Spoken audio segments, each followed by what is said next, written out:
കൊള്ളാം. അത് നല്ല പരിപാടിയായത്.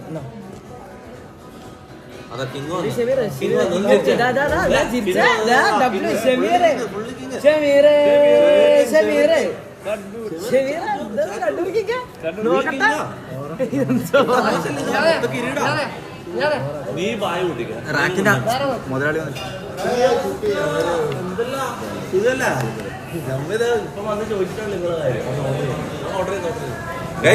ഇതാണ് റിയാസ്ക്ക റാക്കിന്റെ മുതലാളി.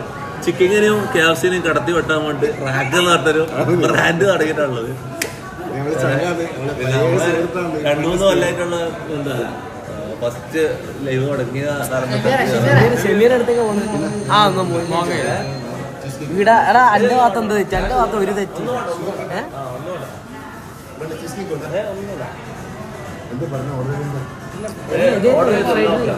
ഞാൻ